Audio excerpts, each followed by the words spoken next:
Sir ಈಗ ವಿರೋಧ ಮಾಡ್ತಾ ಇರೋರು ಯಾರು ಕೂಡ ಅವ್ರ ಮಕ್ಕಳನ್ನ ಆ ಶಾಲೆಗಳಿಗೆ ಸೇರಿಸಿಲ್ಲ. ಮೊದಲನೇದಾಗಿ ವಿರೋಧ ಅವ್ರಿಗೆ ವಿರೋಧ ವಿರೋಧ ಮಾಡ್ತಾ ಇರೋರು ಮಾಡೋದಕ್ಕೆ ಅಲ್ಲಲ್ಲ, ಯಾರು ನೀವು ಹೇಳ್ತಾ ಕೂಡ ಇರೋದು ಅವರ ಕೇಳಿಸ್ತಾ ಇದೆ. ಮಕ್ಕಳನ್ನ ಕೇಳಿಸ್ತಾ ಹಾ ಇದೆ ಸರ್, ಧ್ವನಿ ಕೇಳಿಸ್ತಾ ಇದೆಯಾ? ಹಾ, ಈಗ ವಿರೋಧ ಕೇಳಿಸ್ತಾ ಇದೆ. ಮಾಡ್ತಾ ಇರೋರು ಯಾರು ಕೂಡ ಅವ್ರ ಮಕ್ಕಳನ್ನ ಸರ್ಕಾರಿ ಶಾಲೆಗಳಿಗೂ ಸೇರಿಸ್ತಾ ಇಲ್ಲ, ಕನ್ನಡ ಮಾಧ್ಯಮಕ್ಕೂ ಸೇರಿಸ್ತಾ ಇಲ್ಲ. ಸೊ ಒಬ್ರು ಎಸ್, ಜಹೋಮ ಬೆರಳೆಣಿಕೆ ಏನೋ ಅಷ್ಟು. ಹೇಳ್ತಾ ಇದ್ರಿ. ಒಂದ್ ಅಲ್ಲ ನಿಮಿಷ. ಮುಗಿಸ್ಬಿಡ್ತೀನಿ ಒಂದು ನಂದು, ಇಂಟ್ರಪ್ಟ್ ನಾನು ಮಾಡ್ತೀನಿ. ಅಲ್ಲ, ಮುಗಿಸ್ಬಿಡ್ತೀನಿ. ನೀವು ನಾನು ಲಾಯರ್, ಅಲ್ಲ ಫಸ್ಟಿಗೆ ಮುಗಿಸ್ಬಿಡ್ತೀನಿ. ರೈಸ್. ವಿರೋಧ ಅಲ್ಲ ನಂದು ಹೇಳಿ ಪೂರ್ತಿ ಜಹೋಮ. ಮುಗಿಸ್ಬಿಡ್ತೀನಿ, ಆಮೇಲೆ ಹೇಳಿ. ಅಲ್ಲಲ್ಲ, ಅಲ್ಲ, ಅವ್ರು ಮುಗಿಸ್ಬಿಡ್ತೀನಿ ಏನು ಈಗ. ಒಂದೊಂದು ಸ್ಟೇಟ್ಮೆಂಟ್ ಇದೆ. ಆಮೇಲೆ ಒಂದೊಂದು ಇಂಪಾರ್ಟೆಂಟ್ ಇದೆ. ಇಂಪಾರ್ಟೆಂಟ್ ಮಾತಿದೆ. ಎಸ್, ಹೇಳಿ. ನಾನು ವಿರೋಧ ಮಾಡ್ತಾ ಇದ್ದೀನಿ ಈ ನಿಲುವನ್ನು. ನನ್ನ ಮಕ್ಕಳನ್ನ ಕನ್ನಡ ಮಾಧ್ಯಮದಲ್ಲಿ ಓದಿಸ್ತಾ ಇರೋದು. ಎಸ್, ಅಲ್ಲ ನಾನು ಸೂರ್ಯ ನನ್ನ ಮಗನ್ ಕಂಟಿನ್ಯೂ ನಾನು ಮಾಡಿ. ಓದಿರೋದು ಸರ್ಕಾರಿ ಶಾಲೆಯಲ್ಲೇ, ನನ್ನ ಮಗನು ಓದ್ತಾ ಇರೋದು ಈಗಲೂ ಕನ್ನಡ ಮಾಧ್ಯಮದಲ್ಲೇ ಸರ್ಕಾರಿ ಶಾಲೆಯಲ್ಲೇ. ನನಗೆ ವಿರೋಧ ಮಾಡಕ್ ನೈತಿಕತೆ ಇದೆ, ಬಟ್ ಆದ್ರೆ ನಾನು ವಿರೋಧ ಮಾಡ್ತಾ ಇಲ್ಲ. ಯಾಕೆ ಅಂದ್ರೆ ಕನ್ನಡ ಶಾಲೆಗಳಿಗೆ ಮತ್ತು ಸರ್ಕಾರಿ ಶಾಲೆಗಳಿಗೆ ಇವತ್ತು ಅಡ್ಮಿಷನ್ ಮಾಡಿಸುವಂತ ಸಂಖ್ಯೆ ತುಂಬಾ ಕ್ಷೀಣವಾಗಿದೆ. ಆಮೇಲೆ ಗ್ರಾಮೀಣ ಭಾಗದಲ್ಲೂ ಕೂಡ ಎಷ್ಟೋ ಜನ ರೈತಾಪಿ ವರ್ಗದವರು ಇವತ್ತಿಗೂ ತಮ್ಮ ಮಕ್ಕಳನ್ನ ಹಳ್ಳಿನಲ್ಲಿರುವಂತ ಸರ್ಕಾರಿ ಶಾಲೆಗೆ ಕಳಿಸ್ತಾ ಇಲ್ಲ, ದೂರದಲ್ಲಿರುವಂತ ಬಸ್ಗಳು ಮಾಡಿ ಖಾಸಗಿ ಶಾಲೆಗಳಿಗೆ ಸೇರಿಸ್ತಾ ಇದ್ದಾರೆ. ಕಾರಣ ಏನು ಅಂದ್ರೆ ಒಂದು ಇಂಗ್ಲಿಷ್ ಶಿಕ್ಷಣವನ್ನ ಪಡಿಬೇಕು ಅಂತ. ತಾವು ಯಾರು ವಿರೋಧವನ್ನ ಬಿಳಿಮಲೆ ಆಗಿರ್ಬೋದು ಅಥವಾ ಒಂದು 10 ಜನ ವಿರೋಧ ಮಾಡ್ತಾ ಇರ್ಬೋದು ಅಷ್ಟೇ. ಬಹುಸಂಖ್ಯಾತರು ಇವತ್ತು ಪ್ರಜಾಪ್ರಭುತ್ವದಲ್ಲಿ ಏನು ಬಯಸ್ತಾ ಇದ್ದಾರೆ, ಜನ ಏನು ಬಯಸ್ತಾ ಇದ್ದಾರೆ, ತಮ್ಮ ಮಕ್ಕಳ ಭವಿಷ್ಯದ ಬಗ್ಗೆ ಏನು ಯೋಚನೆ ಮಾಡ್ತಾ ಇದ್ದಾರೆ, ಅದನ್ನ ಸರ್ಕಾರ ಈಡೇರಿಸಬೇಕಾಗತ್ತೆ. ಉಚಿತ ಶಿಕ್ಷಣ ಮತ್ತು ಕಡ್ಡಾಯ ಶಿಕ್ಷಣ ಇದು ಸರ್ಕಾರದ ಒಂದು ಜವಾಬ್ದಾರಿ ಕೊಡ್ಬೇಕಾಗಿರೋದು ಮಕ್ಕಳಿಗೆ. ಒಂದ್ ಅಂಥದ್ರಲ್ಲಿ ನಿಮಿಷ ಇವತ್ತು ಸೂರ್ಯ, ಎಷ್ಟು ಜನ ಒಂದ್ ನಿಮಿಷ, ಇವತ್ತು ಒಂದ್ ನಿಮಿಷ. ನೀವು ಅಲ್ಲಿ ಈಗ ಏನಾಗುತ್ತೆ, ನಮ್ಮ ಪ್ಯಾನಲ್ ಅಲ್ಲಿ ಇಳಿದಿರೋರ ಪ್ರಸ್ತಾಪ ಬಂದಾಗ ಒಂದು ಮಾತನ್ನಲ್ಲಿ ಸೇರಿಸಬೇಕಾಗುತ್ತೆ. ನೀವು ಬಿಳಿಮಲೆಯವರ ಪ್ರಸ್ತಾಪ ಮಾಡಿದ್ರಿ. ನೀವು ಪುರುಷೋತ್ತಮ ಬಿಳಿಮಲೆಯವರು ಕನ್ನಡ ಅಭಿವೃದ್ಧಿ ಪ್ರಾಧಿಕಾರದ ಅಧ್ಯಕ್ಷರು, ಸರ್ಕಾರದ ಒಂದು ಅಂಗ ಅವರು, ಅದು ಸರ್ಕಾರದ ಒಂದು ಬಾಡಿ. ಅದು ಅವರು ಕೂಡ ಇದನ್ನು ಬಹಳ ಸ್ಪಷ್ಟವಾಗಿ ವಿರೋಧಿಸ್ತಾ ಇದ್ದಾರೆ. ಅದಕ್ಕೇನೋ ಬಲವಾದಂತ ಕಾರಣಗಳಿರ್ತವೆ. ಯಾರೋ ಅಲ್ಲ ಕೆಲವರು ಅವ್ರು ಅಂತ ವಿರೋಧ ನೀವು ಮಾಡ್ಲಿ, ಹೇಳುವಾಗ, ಅವ್ರು ಅಲ್ಲಲ್ಲ, ವಿರೋಧ ನಾನು ಮಾಡಿದ ಹೇಳ್ತೀನಿ, ತಕ್ಷಣ ಯಾರೋ ಕೆಲವರು ವಿರೋಧಿಸ್ತಾರೆ ಅನ್ನೋ ತರ ಅಷ್ಟು ಲಘುವಾಗಿಲ್ಲ ಇದು ಪರಿಸ್ಥಿತಿ. ಇದು ಯಾಕಂತ ಹೇಳಿದ್ರೆ ಇಲ್ಲ ಇಲ್ಲ ಬಹಳ ತುಂಬಾ. ತುಂಬಾ ತುಂಬಾ ತಜ್ಞರು, ನಾವಿವತ್ತು ಬಹಳ ಮಂದಿ ತಜ್ಞರು, ಭಾಷಾ ವಿಜ್ಞಾನಿಗಳು, ತಜ್ಞರು ಕೂಡ ಇದನ್ನ ಹೇಳ್ತಾ ಇದ್ದಾರೆ.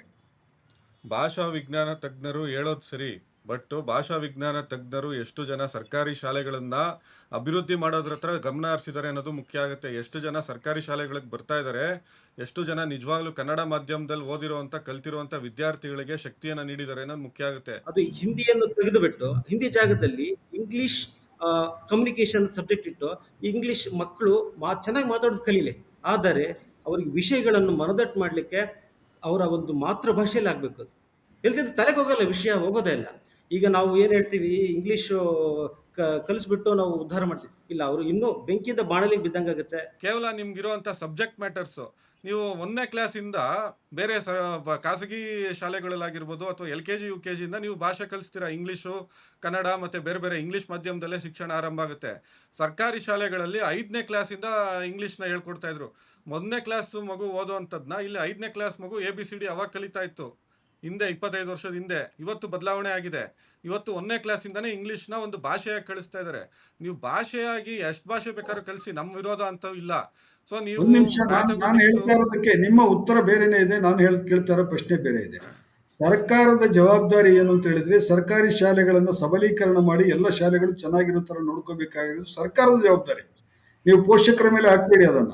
ಪೋಷಕರು ನೀವು ಶಾಲೆ ಚೆನ್ನಾಗಿದೆ ಅಂತ ಹೇಳಿ, ಆದ್ರೆ ಈಗ ನೀವ್ಯಾಕೆ ಆ ಶಾಲೆ ಕಳಿಸ್ತಾ ಇದ್ದೀರಿ? ಶಾಲೆ ಚೆನ್ನಾಗಿದೆ, ಅದು ನಾವು ಸರ್ಕಾರ ಓದಿದ್ರೆ ಮಾಡ್ಬೇಕ, ಚೆನ್ನಾಗಾಗುತ್ತೆ. ಸರ್ಕಾರ ಕೆಲಸ ನಾನು ಮಾಡ್ಬೇಕಲ್ಲ. ನೀವು ಕೇಳೋರು ಈಗ ಸರ್ಕಾರದವ್ರೆ, ವಿದ್ಯೆ ದಸ ಇಲ್ಲ ಅಂದಾಗ ಸರ್ಕಾರ ಈಗ ಇಲ್ಲ. ಇದರ ಅಲ್ಲಿ ರಿಸಲ್ಟ್ ಬರುವಂತ ಏನಾಗುತ್ತೆ ಗೊತ್ತಾ? ಮಕ್ಕಳಿಗೆ ಈಗ ಇದರ SDMC ರಿಸಲ್ಟ್ ವ್ಯವಸ್ಥೆ ಏನಾಗುತ್ತೆ ಮಾಡಿದೆ. ಅಂದ್ರೆ, ಈಗ ನಿಮ್ಮ SDMC ಸರ್ಕಾರಿ ವ್ಯವಸ್ಥೆ ಮಾಡಿ. ಶಾಲೆಯಲ್ಲಿ ಕನ್ನಡ ತರಗತಿಯಲ್ಲಿ ಇರುವಂತಹ ಮಕ್ಕಳೆಲ್ಲ ಹೋಗಿ ಇಂಗ್ಲಿಷ್ ತರಗತಿ ಸೇರ್ಕೊಂಡ್ಬಿಡ್ತಾರೆ, ಆಮೇಲೆ ಕನ್ನಡ ತರಗತಿ ಕ್ಲೋಸ್ ಮಾಡ್ತೀರಿ. ಅಖಿಲ ಕರ್ನಾಟಕ ಮಟ್ಟದಲ್ಲಿ ಒಂದೇ ಕನ್ನಡವನ್ನ ಬಳಸಬಹುದು ಅನ್ನೋದಾದ್ರೆ ಅದು ಔಪಚಾರಿಕ ಕನ್ನಡನೇ. ಶಿಷ್ಟ ಕನ್ನಡ ಅಂತ ನಾನು ಹೇಳಲ್ಲ, ಔಪಚಾರಿಕ ಬರಹದ ಶಾಲಾ ಕನ್ನಡ. ಆ ಶಾಲಾ ಕನ್ನಡವನ್ನ, ಆ ಬರಹದ ಕನ್ನಡವನ್ನ ನಾವು ಆಡಳಿತ ಭಾಷೆಯನ್ನಾಗಿ ಕೂಡ ಒಪ್ಕೊಂಡಿದ್ದೇವೆ ಅನ್ನೋದನ್ನ ಮರಿಬಾರದು. ಯಾಕೆ ಮಾತೃಭಾಷೆ ಅನ್ನೋದಕ್ಕಿಂತ ಕನ್ನಡ ಅನ್ನೋಣ ಅಂತ ನಾನು ಯಾಕೆ ಮತ್ತೆ ಹೇಳ್ತೀನಿ ಅಂದ್ರೆ, ನೇರವಾಗಿ ನಾವು ರಾಜ್ಯದ ಆಡಳಿತ ಭಾಷೆಗೆ ಹೋಗ್ಬೋದು. ಎರಡನೇದಾಗಿ ಹನೀಫರೇ, ಕನ್ನಡ ರಾಜ್ಯ ಭಾಷೆ ಅಲ್ಲ, ಕನ್ನಡ ಕರ್ನಾಟಕದ ರಾಜ್ಯ ಭಾಷೆ ಅಲ್ಲ, ಕರ್ನಾಟಕದ ಆಡಳಿತ ಭಾಷೆ. ಇಲ್ಲ, ಖಂಡಿತವಾಗಿಯೂ ಕೂಡ ಸರ್ಕಾರದ ಘೋರವಾದಂಥ ಪಿತೂರಿ ಕನ್ನಡ ಮಾಧ್ಯಮ ಶಾಲೆಗಳನ್ನು ದುರ್ಬಲಗೊಳಿಸಿ, ಅಂದ್ರೆ ಈಗ ಒಂದು ಕೆರೆ ಇರ್ತದೆ, ಅದಕ್ಕೆ ಹೋಗುವಂತ ನೀರಿನ ಮಾರ್ಗಗಳನ್ನೆಲ್ಲ ನೀವು ಕಟ್ ಮಾಡಿಬಿಟ್ರೆ ಕೆರೆ ಒಣಗೋಗ್ಬಿಡುತ್ತೆ. ಅಲ್ಲಿ ಒಂದು ನೋಡಿ, ಕೆರೆ ಒಣಗೋಗ್ಬಿಟ್ಟಿದೆ, ನಾನೇನ್ ಮಾಡ್ಲಿ ಅಂತ ಹೇಳ್ಬಿಟ್ಟು ಒಂದು ಶಾಪಿಂಗ್ ಮಾಲ್ ಕಟ್ಟೋದಕ್ಕೆ ಸುಲಭ ಆಗುತ್ತೆ. ಹಾಗೆ ಕತ್ತನ್ನ ಹೆಚ್ಚಿಕ್ತಾ ಇದ್ದಾರೆ, ಕನ್ನಡ ಶಾಲೆಗಳನ್ನ ಕತ್ತನ್ನ ಹೆಚ್ಚಿಕ್ತಾ ಇದ್ದಾರೆ.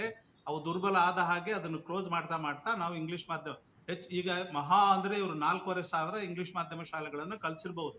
ಅದ್ರ ಮೂಲಕ ನಾವು ಒಪ್ಕೊಳ್ತಾ ಇರೋದು ಏನು ಅಂತಂದ್ರೆ ಇಂಗ್ಲಿಷ್ ಮಾಧ್ಯಮ ಶಾಲೆಗೆ ಹೋದ ಮಕ್ಕಳು ಉದ್ಧಾರ ಆಗ್ತಾರೆ ಅಂತ.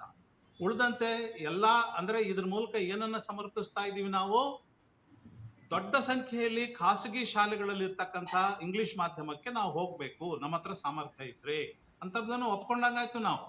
ಇದನ್ನ ಬಹಳ ಸುಲಭವಾಗಿ ಸರ್ಕಾರಕ್ಕೆ ಸಂಬಂಧಪಟ್ಟ ಶಾಸಕರು ಇದನ್ನ ಮಾಡ್ತಿದ್ದಾರೆ. ಯಾಕೆಂದ್ರೆ ಎಲ್ಲಾ 99% ಖಾಸಗಿ ಶಾಲೆಗಳು ಮತ್ತು ಸಂಸ್ಥೆಗಳು ಇರೋದು ಶಾಸಕರ ಕೈಯಲ್ಲಿ.